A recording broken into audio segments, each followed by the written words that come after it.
Checking in on your weather, the latest date that New York City has ever seen its first measurable snowfall of the season, January 29th. It's a record set back in 1973. Now, snow lovers across the area are hoping that thanks to today's storm system, we will not set a new record. It isn't bad out though yet. Some snow expected to start falling by the mid-morning hours as temperatures warm to the 40s this afternoon. That will then transition over to rain. Our high temperatures for the afternoon will be in the low 40s, but those won't be our official highs for the day. Temperatures will rise to around 50 degrees. Yes, 50 degrees before the clock strikes midnight. So it will be a relatively mild night as the rain continues to fall. Will the rain end in time for tomorrow morning's commute? We'll have more on the forecast coming up soon.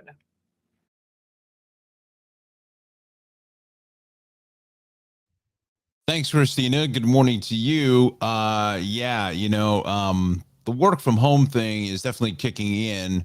You just read the graphics there about will it end for tomorrow morning's commute? I think it will. But this morning here, we're dealing with the threat of the weather. So weather really playing, again, traffic and weather always go together. So weather is playing a factor in the morning commute. Volume is relatively low. We'll put it at that. It's there. We certainly do still have some volume, but I think a lot of our friends are cashing in the WFH chip into the poker table there, and they're pushing it all in on work from home today, just so they have to get out and drive in this rain, which could be, fairly substantial later on this afternoon for the evening rush hour. But we'll get you through the morning rush hour now. Outer Bridge Crossing is fine, and so is the Korean War Veterans Parkway. We are good. Highland Boulevard is clear, so is the West Shore Expressway. Not seeing any delays there. Goethals Bridge back to New Jersey is fine. Your Turnpike 19 through Linden, Broadway, Carteret, Woodbridge, all in good shape. Again, as I always say, there's a lot of our friends here in Tottenville, Rossville, be coming over to New Jersey and grabbing some of the free sales tax or no lack thereof of sales tax for clothing in New Jersey, since there is no sales tax on clothing here in the Garden State, out towards Woodbridge Center and Menlo Park. So let's continue over towards our delays that we are seeing now, and this is the Staten Island Expressway. I want to go to the cameras, and this is because of that road work setting up into Richmond Avenue, where we do have the HOV lane shut down. Let me see if I can expand this camera for us. I don't necessarily see the cones down here as of yet, although I do see off to the very far right, again, the far right there, I see somebody coming along here. I don't know if there's a construction crew. That's what it looks like. So it looks like they may be just in the process of setting up that repair. Let me quickly go back to, I want to see if I can bring in one other camera out through here, out through Manor Road. And yeah, that's what they're doing. So you see the HOV lane is now shut here. So that's why this westbound side is all dialed out as you come in towards Richmond Avenue. So just keep that in mind here this morning. If you are watching us out in Emerson Hill, Park Hill, even at Toad Hill, Fort Wadsworth, Grassmere. So just be careful there on the expressway with that road work again, fairly heavy as you do see it. Let's go up to the North Shore. Bay Street is fine, as so is the Bayonne Bridge. That is in great shape here this morning on into Bayonne. So is Richmond Terrace. Again, all is in good shape. Verrazano is fine. The Belt as you go east in the Bay, 8th Street, just a little bit of a brake check there, but even that's starting to thin out. All the way out to Kennedy Airport. Now we're starting to see some delays. If you're heading to Kennedy for a flight, picking up somebody, or heading out there yourself to head out of town. A little bit heavy here as you come into Cross Bay Boulevard, so just be mindful of that. I will, for the next report, we'll check in with that with the cameras. Inbound Gowanus, still a parking lot here from basically the Belt split merge all the way up to the BQE. As we head up into the Brooklyn Bridge, looks like we have a crash heading southbound BQE, and that's why a lot of our friends are stopping to look at it. But this is normally delayed through that section. Let's go to the MTA. Let me give you the freshest numbers here on the subways. The 4 and F planned station skips there, and no midday service on the Z. But everything else is in good shape. And Christina, that's a look at your traffic.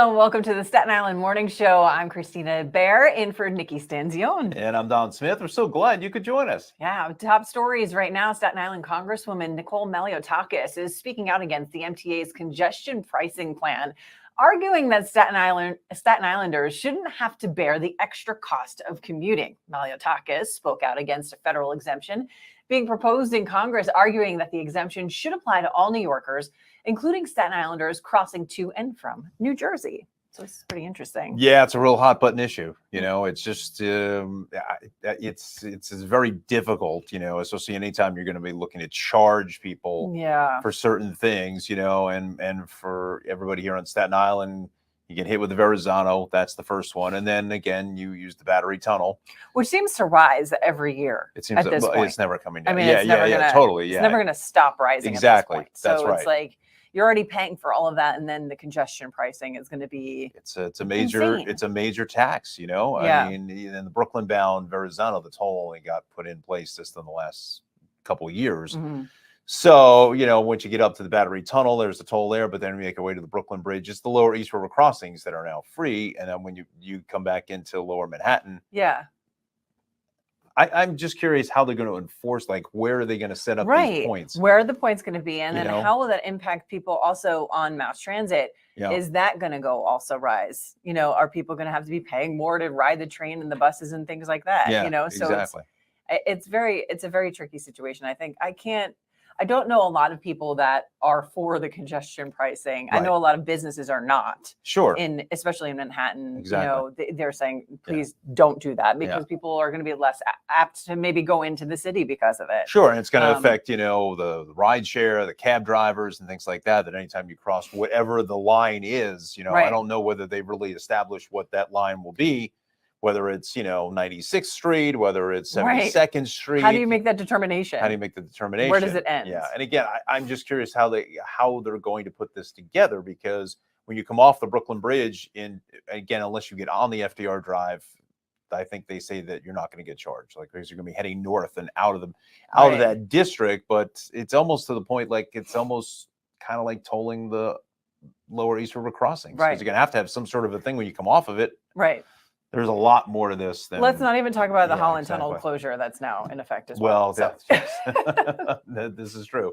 This is true. All right. So Mayor Adams announced a $75 million opportunity fund, which will issue loans to small business owners at a reduced interest rate. Loans range from $2,000 to $250,000. The fund is being established from a partnership between the city and a collection of businesses, including Goldman Sachs and MasterCard. So some good news there for small businesses. Yeah. You know, and obviously everything with the pandemic over the last 3 years, you know, so many of these small businesses that don't have the real big backing and funding from a lot of these big restaurant groups, you know, I mean, anything. Exactly. Anything. Even if it's the smallest grant at $25,000, you know, maybe that could help get you new chairs or new tables or renovate, freshen up the place. Yeah, and get new workers in too. Well, this is true so many too, right? Haven't been able to do. That's right. Absolutely. Here's another one too. Richmond University Medical Center now welcoming patients into its new emergency room. Check this out. The 35,000 square foot facility features expanded triage and trauma areas, as well as specialized services for everything from behavioral health to pediatrics. The new emergency department is part of the medical center's ongoing $250 million renovation. It's a gorgeous building too. Yeah, absolutely. You know, and it's kind of interesting. You don't really hear too many stories of expansion of hospitals. Right. It's really either the closing of a hospital or merging with somebody else, you know, as far as building a new emergency room. So that's great. Yeah, good for them. And, you know, new space and all of that. It's a great place to go. Absolutely. Yeah. Well, a great place to go is skate parks. For the last decade, advocates have been pushing for the Ben Soto skate park to be rebuilt. Now the plans have finally been approved. Joining us now to talk about it is skateboarder Richard Rojas. So welcome to the show, Richard. Good morning. Hey. How you doing, guys? We're doing well. We're doing well. Yeah. And thanks for joining us. I co-founded an organization that leads the project, the Ben Soto project, which proposes the reconstruction of the skate park at Midland Beach into a modern concrete design. So New York City Skate Park recently contacted us, extending an invitation to their community input meeting and move forward on integrating the remodel into their shoreline parks plan. So essentially along the coastline, they're going to be adding a line of protection post Hurricane Sandy. and they plan to use additional funding from the Army Corps to revitalize the entire waterfront, to revamp the beaches, boardwalks, playgrounds, and arguably one of the biggest tourist attractions on Staten Island. So that was part of my argument when proposing this. By 2011, the skate park was falling into disrepair, and when parks received funding, they decided to remodeling the neighboring playground. And instead of distributing any of the money into the maintenance, it was ultimately decided to demolish the initial layout, and they recycled the jungle gym parts into no-cost, low-maintenance skate obstacles. So for a decade, there's been many publications, protests, and petitions showing the dissatisfaction of the designs and decisions that were made. And it is still questioned until this day where the money went that was raised by the community that has always expressed their interest for something better. It is important within my organization to provide safe spaces for people to follow their passions. And this new park would allow us to do that and host classes and events with obstacles better suited for all levels of extreme sports, creating more jobs that are high in demand due to the recent induction into the Olympics. Favorite Park, which is Staten Island's only other skate park after the recent closing of 50/50, is speculated to either be difficult to get to by public transportation or not necessarily the safest area on a recent survey we conducted. And according to the Parks Department survey, the Midland Beach area is actually the most visited area by our population and tourists, which is why we wanted to focus on something that was safe and accessible to our community, which is primarily always the goal. The last couple of meetings I've attended, we've spoken on the project's behalf during the design phase. No timeline of implementation has been released yet. The approval has recently been covered by the advance, and through my Instagram, Shallon's Finest with a 0, we've conducted surveys for community input on the new skate park design that we hope the Parks Department takes heavily into consideration moving forward into the next phases of their project. So this has been ongoing, obviously, for quite a while. I mean, there's a lot to unpack here, especially since this has been it's a lot of ongoing as well. history that I kind of packed in a short Yeah. amount of time. Essentially, what happened is back in 2011, the skate park was falling into disrepair, and they ultimately closed it. What was happening? There was a regulation that any ramp that was over 4 feet, a supervisor had to be there. So they wanted to cut costs on the skate park altogether. So that was their reasoning for recycling the jungle gym parts and putting different type of obstacles in there so that they wouldn't have to maintenance them as often, and they wouldn't have to supervise a skate park as often. So in doing that, they kind of phased out the BMXers that love the park. And the park is actually a memorial to a BMX rider who also happens to be a war veteran. So when I was proposing it, I was like, listen, you kind of stripped the park of its former glory, and now there's not even anything there for beginners to learn, and it's really not inviting, and it's a ghost town most days. Yeah. I mean, obviously, and not to jump on you, John, but obviously this means a lot to you because you are a skateboarder. But what does this mean to the community as a whole to see, the skate park basically being ignored and everything, all the money going towards something else and not sort of having your due place for this? Yeah. I mean, I think I could speak for like a lot of the skate community when I say this. It's a home, like it's a home away from a home. When I got kicked out and the first night that I was homeless, I slept in the bowl of the skate park because it felt like the safest place in the world for me. Wow. I don't think a lot of kids have a place like that now because, I mean, like I said, Favorite Park isn't really as accessible, and Midland Beach Skate Park is a ghost town most days. When they demolished that, you should have seen the news reports. Kids were heartbroken, crying. It was such a sad day. So I think that, this was very important for the community because it brings it together. I haven't really seen a lot of my friends since they tore out the skate park. We kind of all split ways, and we kind of all started going into our own little cliques and stuff, and the skate park was the one central place that we can all come together, and the Parks Department kind of took that away from us, which is kind of the reason we expressed our dissatisfaction all these years. We always wanted something better, and it was kind of messed up that it was always ignored. And I'm kind of happy now that they're starting to open their ears and understand that we're not going to back down. Yeah, and Mhm. and to have a place to go to, like you said, a place that sort of is inclusive to everybody. I think that's huge. Yeah, and Richard, let me just ask this question before the one we're going to discuss. But the culture and do would this be a fair statement that maybe some folks are kind of just misunderstanding the Yeah. whole skate culture, and maybe they're thinking something that certainly isn't, and maybe some sort of the resistance is wise to put some of these skate parks in. I mean, it looks just fantastic Yeah. for kids or even adults Yeah. to get out and enjoy. I mean. I just think So maybe it's just misunderstood. When I was in the community input meetings, I kind of still felt as if the skate park was the last thing they wanted to discuss. It's always been something that is misunderstood, and we were always seen as like the rebels or the people that weren't really trying to come together with the governing bodies to kind of make an agreement on what to do in the skate culture. But I think that now that we're falling into this new era of skateboarding and the way things have to be done, we're finally, coming together as a community. We're seeing what needs to be done, what the requirements are, and we're following through because, like I said, this is something that is very important. Like you said, this is something that's very inclusive for the community. Our organization, we focus in on POC and LGBTQ groups. So skate parks are one of the very few safe places that artists like that would feel comfortable, because in many other places on Staten Island, it's not as inviting, Yeah. So we're trying our hardest to make sure that we can have these safe spaces and create these events and classes that would eventually grow the next generation of Staten Island community. Yeah, I mean, where are you right now in the fight? You have this proposal, you've gone, for years and years and years. Where are you right now?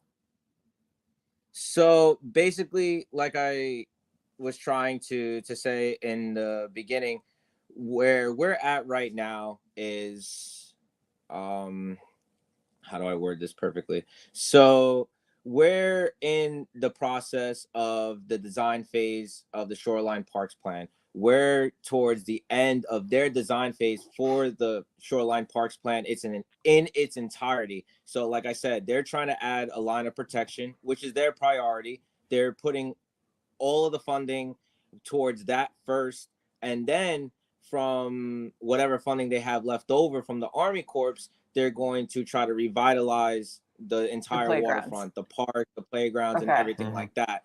Now, since we're only in a design phase, it still has not been pitched for the actual funding. So we don't have a timeline of implementation. So we're kind of in a gray area. I can't tell you how long it's going to take for everything to come together, but from what I know, everything is in talks. They're designing everything. They're making sure they're gathering community input, and they're making sure that they have every accommodation that they can to put the money there. Yeah, to put the money there and to make the community happy ultimately. Yeah. And where can people go to sort of support you, the organization, the cause? Where can people find you? So we just established a new Instagram. It's called Skate to Elevate. That's our organization that we're going to be leading projects such as the Ben Soto project. I also have another Instagram that archives all of Staten Island skateboard history. It's Shaolin's Finest with a 0. And then my personal Instagram, where I list all of my personal projects, video projects, and photo projects, is Rojas Kills It. And that's I've been repping Staten Island from the beginning, so you will find a lot of Staten Island based projects there too.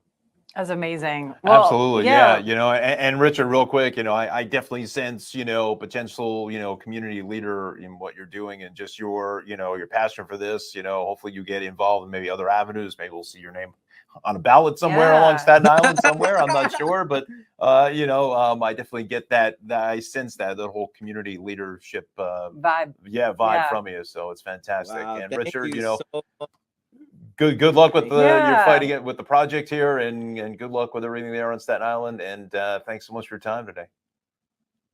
I appreciate you guys for having me. Have a good one. You too. Yeah, it makes perfect sense, right? I mean, Yeah. you have all these skate parks. I mean, look at California. Sure. California, you have some of the biggest, I mean, some of the, biggest artists came from skate parks too.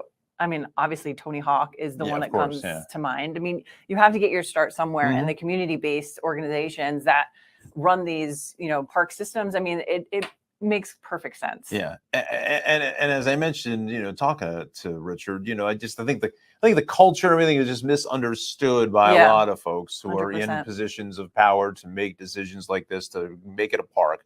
There's been so many different stories, over the years of, we don't want a skate park in our town, or we don't want this because they're thinking whatever, maybe a negative kind of connotation Even though, like towards he skaters, mentioned, but they're it's not. it's Yeah. now an Olympic sport. Exactly. That's so right. It's just like everything else, Yeah. BMX biking or Right. anything else that you're going to find in a Right. playground. And, one of the biggest things I took is that, the safest spot he felt when he was homeless yeah, was actually sleeping in the bowl of that skate Right. park. That's remarkable. because of the sense of community. Yes. So, Yeah, absolutely. hopefully that, it comes to fruition, and, learn more, go online and support their Yeah, group and their cause. absolutely.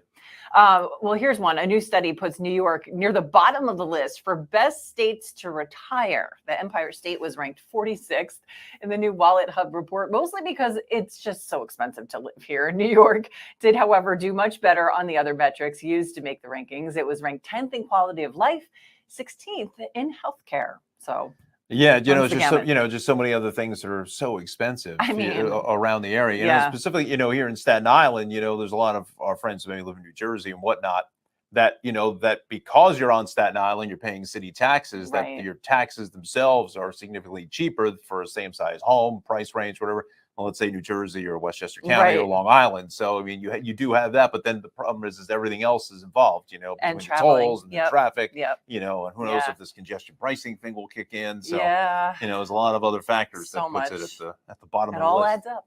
It Yeah. does. It all adds up. And speaking of adding up here, K-Bear, with deer populations on the decline due to the city's deer vasectomy program, new data shows that the program's impact on Staten Islanders. NYPD data shows a sharp decline in deer collisions, with just 23 last year compared to 106 in 2018. Lyme disease cases have also gone down. So that is a huge benefit to the procedures and programs that they have, that they're doing. I can't tell you the amount of accidents though I've been behind because Yeah. a deer. A Mhm. deer has just caused chaos. Sure. So yeah, especially during that mating season when it's just all kinds of it's just crazy how many there are. Yeah. So that's some really good news coming. And that's the out thing there. too on Staten Island. I just feel like so many people, well, if you live on Staten Island, obviously you get this, but there's a lot of, I don't want to say rural areas of Staten Island, but there are plenty of There are wooded areas, Yeah. Parks and so forth. People I don't mean, think this is about not like a that. deer traveling down Broadway at 47 through Times Square. I mean, there's plenty of opportunity for Yeah. deers to kind of flourish in Staten Island, I mean, what was topography, A geography. couple years ago, there was a cow on the Deegan. So Well, there anything was. This is anything's you'll find possible. everything is possible here in New York. Yeah, exactly.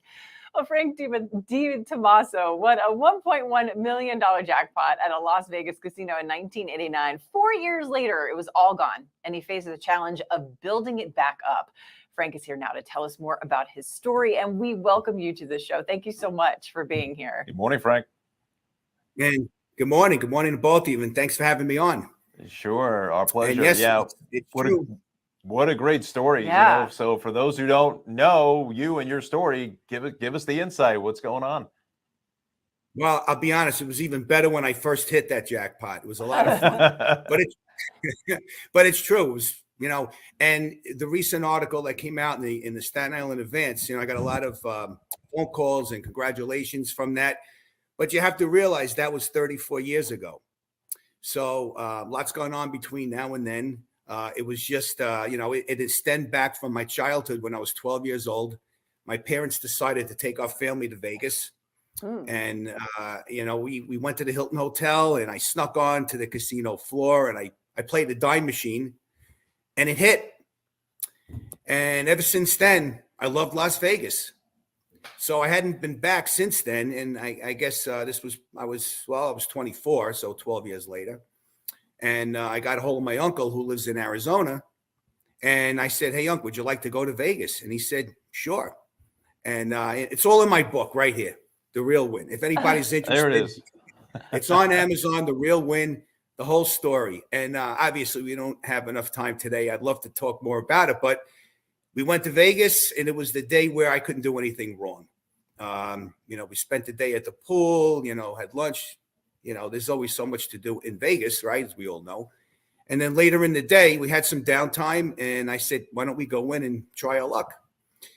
So, and that's what we did. I played a couple of slot machines, pulled a handle on one, and it hit for 1.1 million. Oh, No. my God. Right. That's basically the story.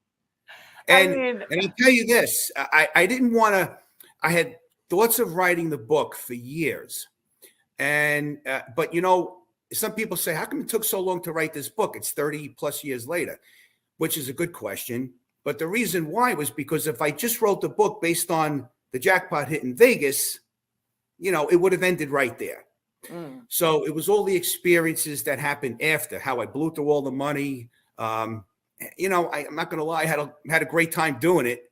But after, right? I mean, anybody, I shouldn't say anybody, because anybody with better sense than me probably would have held on to most of it, which I didn't. But once I found myself in a real hole, I had to build myself back. And that's what I talk about in the book, through lessons and, from the mistakes and the lessons that I learned.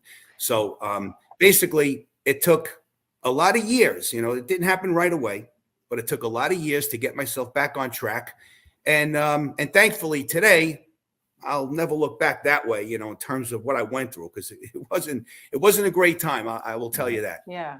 I mean, you talk about it took years and years and years to kind of rebuild. And, we have 10 minutes here, so you can't really tell us the entire story. That we have to read the book, obviously. But what was the one thing you learned about getting back into it and rebuilding? What was that first step like for you? So, and this is one of the chapters in the book. And it's a great question, Christina, because the first thing you have to do, it's got to come from the head. And I tell this to my sales agents of my real estate business, D. Tomaso Real Estate. In order to be successful, to move the needle, as we say, forward, it's got to come from the head. You have to be ready mentally. In this case, it was pretty easy because you have two choices to make: either fail or get back on track. And failing is not an option. I was getting married, and I had kids, and once you start a family life like that, the responsibilities, they just grow on you. So you realize that failure is not an option, right? So what you have to do is you got to put your mind to work, and any negative thoughts, because there was a lot of depressing moments. I was depressed. I was tired. I just couldn't get up out of bed. I couldn't go to work. I had to put all those negative thoughts off to the side and put positive thoughts into my head, which, as we all know, the mind is a very powerful thing. So you're able to do that. And once I started to recondition my brain to think that way, then I started moving forward. I inched my way until I gained some momentum. I started traveling. I learned. I got back into the business, which I love very much. And I've been in the business for, since way back then.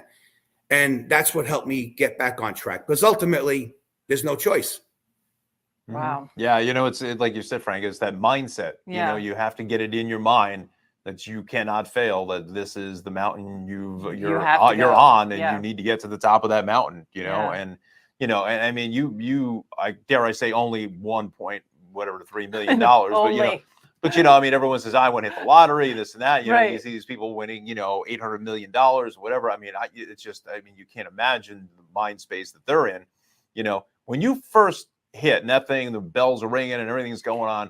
I mean, obviously you're elated or whatever, but like, what happens next? I mean, do they just give you a check? I mean, you deposit it? I don't know. I'm fascinated by that. You see all these big winners, but they never tell you, okay, they won. And then the story kind of drops off from there. Like, what was like your first things that you did, if you want to keep it clean or whatever? I don't know, but. Oh yeah. I mean, so the first thing that happens is the casino hosts come over to you, the executives. Jay Leno was there. He came over and congratulated me. I have pictures with him. But the first thing they ask you is, how would you like the money? Now, I don't know how it works in other states, but in Vegas, you could, at the time, I was offered Caesar's stock, and I was too young to understand that. So he said, well, we could write you a check. I said, all right, then let's do that. Easy enough. Yeah. So when I left that weekend, I had a check for $1.1 million. I gave it to my mother. She put it in her pocketbook. So I didn't think I had it on me. Who knows, right? It's instinct. Yeah. Oh my goodness. And I'll tell you a quick little funny story. We were in the airport coming home, and there was this little old man sitting next to us. It was my mother, my father, my aunt, and my uncle. We're getting ready to get on a flight, and this little old man turns to my uncle and says, "Hey, did you guys hit your million?" Oh. So he turns to the old man. And he goes, I didn't hit my million. But then he points to me. He says, "But he hit his million." He goes, "Oh, good one. That's a great one." Yeah, and he slapped him high five. But little did he know it was the truth. Yeah, and all of a sudden he became your best friend, probably. Yeah, right, exactly. Oh man, Oh my no, gosh. but no, he didn't. He thought we were joking. He didn't believe it. That was the joke. I was He was thinking like, your "Oh, mother good was one." going to show him the check. You know? What's the No, not at that point. Everybody was so nervous. keep it Yeah. hidden? My mother's yeah. holding on to a pocketbook like this. Yeah, right. You stick it onto the mattress, Yeah. right? Oh my gosh. I mean, but what's the It biggest was piece good of stuff, advice? though. And then, after that, it was what's that?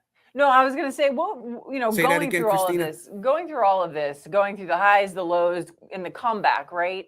What's the biggest piece of advice you would give someone who maybe is maybe not winning the lottery, but going through a similar experience? Well, I can tell you from my experience, and the Staten Island Advance did a study on this. 1.1 million in today's money would be the equivalent of 2.4. Wow. And when you win that kind of money, you have a bank account full of cash, and especially as a young person, you haven't lived your life. You haven't worked enough to understand or appreciate the value of a dollar. Mm-hmm. So what I would say is, it's a very difficult world. It's very hard earning a living. Everybody knows that. So save it, invest it. I don't even say save.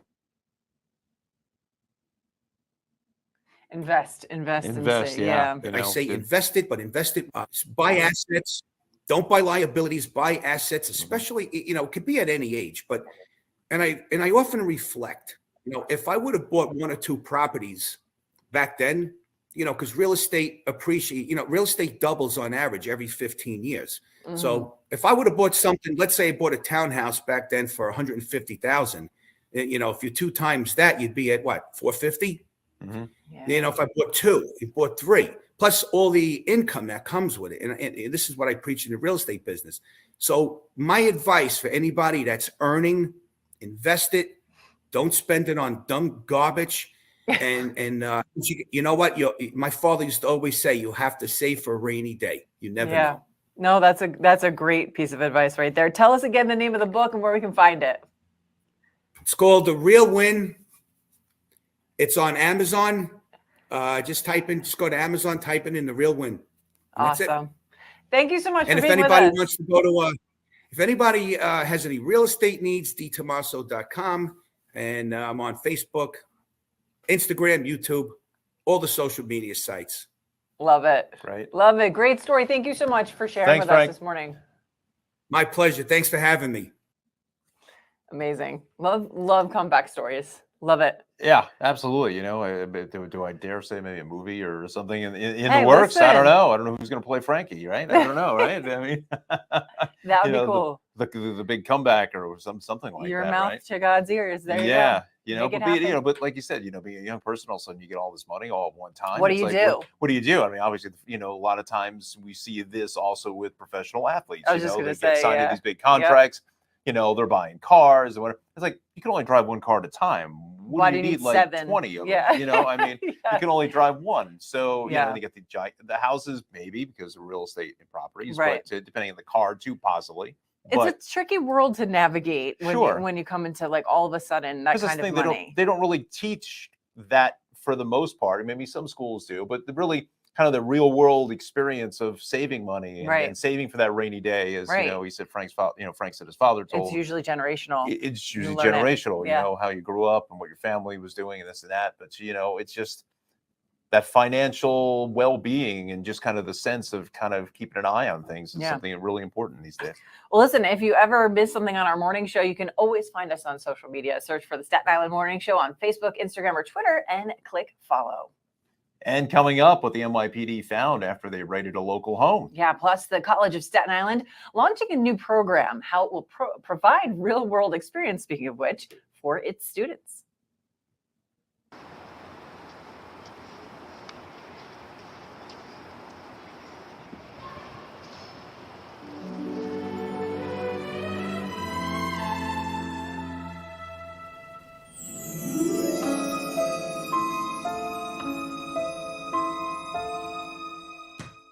Nothing mysterious there.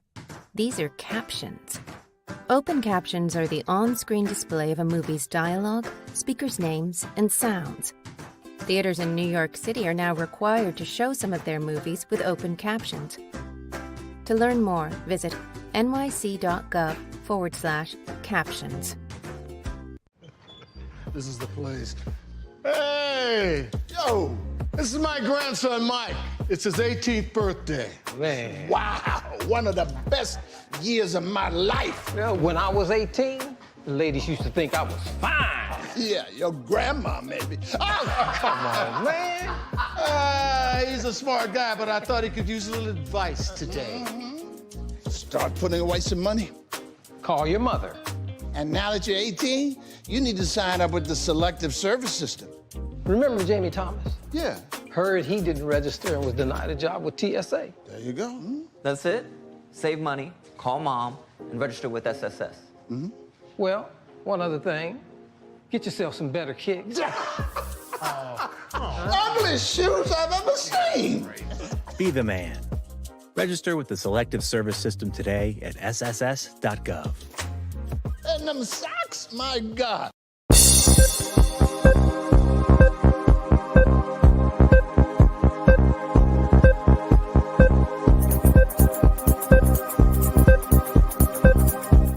Welcome back to the Staten Island Morning Show. Let's get another update on this storm system that'll be impacting us throughout the day today. It's going to be sloppy out there with snow turning to rain, so watch out for any slick spots on the roadways as you travel around. The good news is that the rain is expected to end before the morning rush hour tomorrow, so things will hopefully improve in time for the weekend. So the official high temperature tomorrow, close to 50 degrees, but that'll be set very early in the day. The afternoon temperatures will be down near the middle 40s, still not terrible. Friday, coldest of the week with a high of 38, but temperatures do bounce back to the middle and upper 40s for Saturday. Yesterday, we showed you the 6 to 10 day outlook showing temperatures likely averaging once again above normal. In the 8 to 14 day period from now, you can see those blue colors moving eastward, indicating the slight chance for temperatures to average below normal during that time frame. We'll, of course, have details on the above normal temperatures that are expected in the near term with your 7-day forecast coming up in the next update. But basically more of the same. Yeah, exactly. For the next couple of weeks. And, looking at that map and, you see that blue, it's kind of like, well, it kind of has to go somewhere. It's gonna be inching closer, towards the east. We'll see if it makes a northerly turn or whatever for the really frigid stuff, whatever. But, look, we've been spoiled up in, other than the Christmas weekend was extremely cold, but other than that, it's been like, it's going to catch up eventually. Feels like March or April. Eventually. And, the weather, not really taking a toll on the roads, but the roads are always a hot mess, right, Don? Fortunately, Christina, this morning is clear. We are looking at quite a bit of green out here on this Wednesday morning. I think the work from home situation is definitely kicking into high gear. There's just not much happening so far across Staten Island. So we'll start off here on the South Shore, really kind of go local for you here this morning. Highland Boulevard, Amboy Road, Outer Bridge Crossing, that is clear. We take you on over towards New Jersey into Perth Amboy, Woodbridge. If you're doing some shopping there at the Woodbridge Center Mall, Menlo Park Mall, things are clear. Park across the Driscoll Bridge is just fine. So is the Turnpike. I don't believe that they're setting up any road work here, getting south of interchange 10, I should say, just because of the forecast for the inclement weather that's inbound. So far, we are dry. I'll show you a couple cameras here in just a moment. West Shore Expressway is good. Korean War Veterans Parkway, not seeing any delays. Goethals Bridge back over towards Elizabeth is fine. Into Linden, things are moving along at a good pace. If you're heading out to Newark Liberty, you're doing just fine here on the Turnpike, even 19 if you decide to take the freeway there. Staten Island Expressway, a little bit of a backup here going west, and I'll go out to the cameras here and I will expand on this camera just a little bit for us. And you can see that the HOV lane is shut here this morning. That's there until just about 2 o'clock and fairly heavy here as you come in towards Woolley Avenue, Staten Island Expressway. So just keep that in mind heading into Richmond Avenue with the long-term repair. Now, Bayonne Bridge is quiet on over towards Bayonne. The north shore of the island looks great.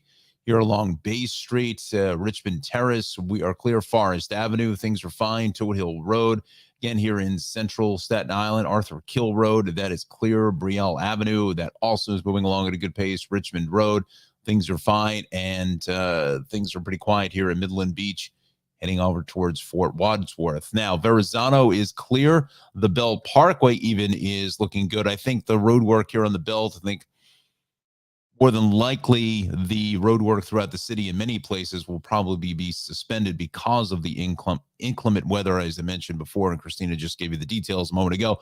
We'll be inbound here shortly, even if it's just all rain. It may not be the best time to do some road work. Inbound Gowanus is still a mess as you get up into basically the BQE, still pretty tight up there as you head on over towards the Brooklyn Bridge this morning. Battery Tunnel running about 10 to 15 minutes or so. Again, just incorporating the delay across the top of the world there.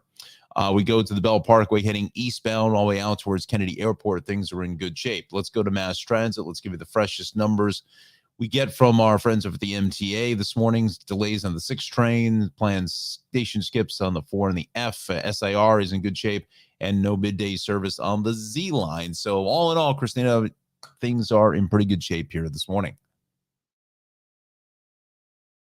Thanks so much. All right, a 42-year-old Staten Island man was arrested after the NYPD uncovered a stash of 9 rifles and assault weapons from his home. Guns were uncovered during a police raid, which began after officers found the man does not have a permit to own any of the weapons. The suspect told police that he had the weapons from when he owned a firearms dealership. So it's a little scary to hear when your neighbor has this whole cache of weapons. Sure, yeah, I'm sure. I would imagine they're going to do keep more, an eye on what's going on more there. of an investigation for sure. Exactly. Well, the College of Staten Island and its fellow CUNY schools, I should say, are launching a new program called CUNY Career Launch. The program will pair 2,000 college students with paid internships related to their major. The program will pay the interns a rate of $20 an hour for 19 hours a week and cover a variety of career fields. The deadline to apply is this Friday. It's $20 an hour. I know, right? I remember unpaid internships. I was making $4 and change at the shop. Right? I made nothing. And then I worked at TGI Fridays on weekends. Yeah. Because you had to make money somehow. Yeah, of course. Wow. I think it's a good idea that, pair people up with people in the field. So get you ready, job ready. That's right. So listen, Kilmeyer's Old Bavaria Inn was recently named on Eater.com's list of 38 essential restaurants of New York City. How cool is that? Joining us now to talk about it is their owner, Ken Torado. Thanks so much for coming, Ken. Thank you. So what was your reaction when you found out that you were named on this list? I actually was very gratified because I've been here for the 28 years, and after a while, everybody take for granted. They know I'm here, and they forget about it. And other restaurants come and go, and it was nice to get the recognition. That's amazing. Yeah. And, in New York City's, such historic places around Staten Island, and you're one of the oldest restaurants in New York City, dating back to 1859. How does that history inspire what you do today? Oh, well, Staten Island used to be very German. There was a large German-American community, and that's pretty much all gone. It's changed as migratory patterns of immigration change and move. So it's a nice memory of the past. There are only 2 or 3 German restaurants in a borough that has hundreds of Italian and Chinese restaurants. Are there any original pieces on display from when you opened back in 1859? Oddly enough, this building was originally owned by a man named Balthasar Kreischer. He had a brick manufacturing factory, and this was a Kreischerville, a German factory town. So I have his piano. It was given to me recently. Wow. Yeah, That's Wow. amazing. Nobody can play it though, right? It's No. just for display. I also have the Wonderful. world's largest Hummel. Ooh, Oh, very cool. that's really cool. Yeah. Very nice. So, Ken, tell us a little bit about your menu, what you have on there, and dare I ask you, is there anything that still made it from 1859 in some way, shape, or form that's still on the menu today? We have a large selection of draft beer, a lot of German, of course, and we do seasonal beers, and we support our local craft breweries. German food, of course, very hearty meat and potato food, sauerbraten, schnitzels, rouladen, spätzle, homemade spätzle, potato pancakes, dumplings. Yeah, I imagine also October is probably a very busy time of year for you. correct. And I also have a large outdoor beer garden. Oh, fun. Oh, very nice. It's closed now in the winter, but seasonally, we have live music all the time. In fact, inside, we have live music on Fridays, jazz, blues bands, and German folk music on Sunday afternoon. That's fantastic. Tell us a little bit more where we can find you, where people can find you online. Well, my website is killmeyers.com, pretty easy. And I have a social media presence, Facebook pages, Instagram. And of course, we're in Charleston, the section of Staten Island, South Shore, Arthur Kill Road on the corner of Sharrett. Love it. Ken, thank you so much for coming on the show. And now we're both hungry. Exactly. So Thank we you want some very lunch. much. Appreciate Thank it. you. Take care. We need to do a road trip there and have the show Definitely. live from the beer garden, right? Wow. I think you're onto something. That's it. Some sauerbraten. Ooh, that's good. Oof. Spätzle. Yes, Definitely. absolutely. Well, listen, coming up, why President Biden is coming to our area next week. And you can always find us on social media. Search for the Staten Island Morning Show on Facebook, Instagram, or Twitter, and click follow. As an Olympic athlete, I prepare for everything. So when I became pregnant, I thought I was ready. But at 32 weeks, I was diagnosed with severe preeclampsia and had an emergency C-section. Looking back, had I known the warning signs, I would have talked to my doctor sooner. Too many women die of pregnancy-related complications, and most are preventable. If you or someone you know is pregnant or recently had a baby, learn the warning signs. It could help save her life. Hear her. Travel is part of the American way of life. When we're on vacation, we keep an eye out for anything that looks out of place. Miss your bag. When we travel from city to city, we pay attention to our surroundings. Everyone plays a role in keeping our community safe. Whether you're traveling for business or pleasure, be aware of your surroundings. If you see something suspicious, say something to local authorities.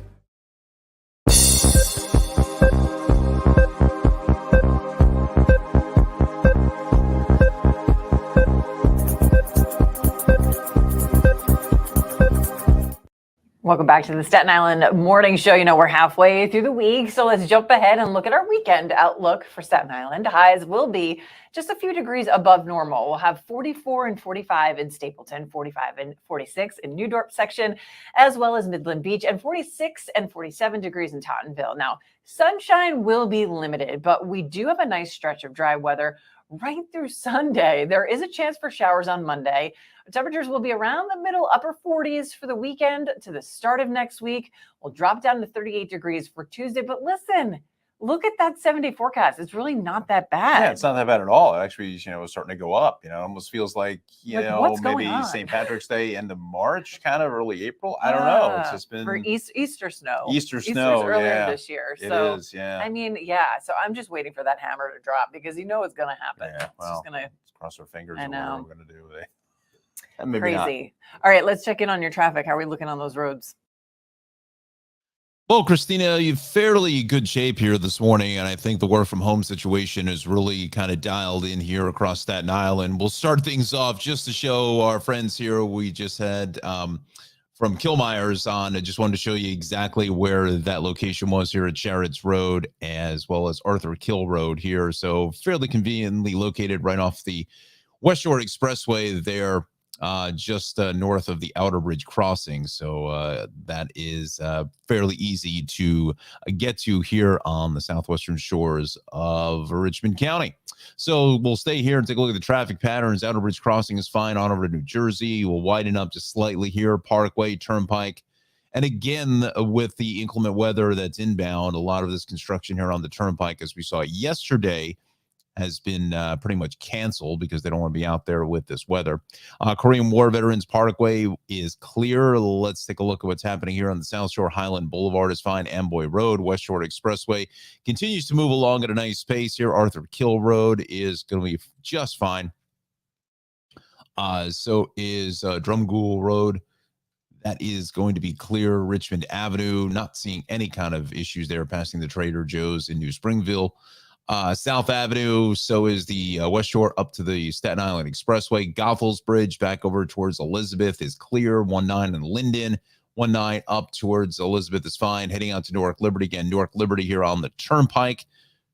Traffic is good all the way around, even over to Bayonne, and the Bayonne Bridge is pretty quiet. So is Richmond Terrace along the North Shore. Bay Street on up towards St. George for the ferry is good. Staten Island Expressway, that's the only outlier I will say this morning, as my friends at the city DOT have turned around the camera. You can see that the HOV lane is closed in both directions here this morning because of construction. That's going to be there until just about 2 o'clock. So Toad Hill Road is looking good. Richmond Road is just fine. Bay Street, as you mentioned, also. Verrazano is clear.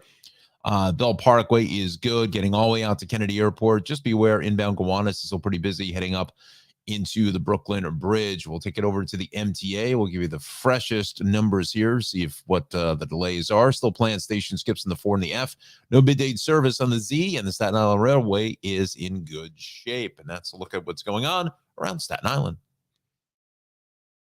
All right, thanks so much, Don. So, President Biden is going to be coming to the 5 boroughs next Tuesday, and it's part of a push to highlight the bipartisan infrastructure law's impact on the Hudson River Tunnel project. Yeah, in a statement, the White House said the money from the law will go towards improving the reliability of the trains for 200,000 passengers a week. That the whole Gateway Tunnel and all the other projects, it's been going on for a million years. So hopefully we're getting some sort of. He's doing that federal push. Yes. They're looking for federal funding because this has been going on for so long, and now they're fighting over who's going to pay for it. That's been the fight all along. Sure. Who's paying for this? And he's all about infrastructure, and he's touting that infrastructure plan. You have governors from New Jersey coming over, and lawmakers from New Jersey coming over for his speech. You're going to have Pete Buttigieg there making this push for this project, asking for federal money, and so. It's just been a long time coming, and so many people have been waiting for this and want this to happen, but it's just been taking forever at this point. The infrastructure on this tri-state area has been, under whatever, it seems a constant repair. You can't, how can it not? There's so many of us here in this area and using the roads and the bridges and the tunnels and the rails. It's just constant 24/7. That the stuff really starts to break down. Something's got to give. Something has to give. That's right. You have that many people going in and out of the city, Correct. And you need more sustainability. Again, the Holland Tunnel is closing at night now, for the and sandy repairs and stuff. That's going to be for an entire couple of years. For the overnights and stuff. So we'll see if his presence makes a difference and his push makes a difference. But it's been a long time coming. Yeah, exactly. So. All right. Well, thank you so much for watching. That does it for us. I'm Christina Bear. Yeah, and I'm Don Smith. We'll see you back here next week.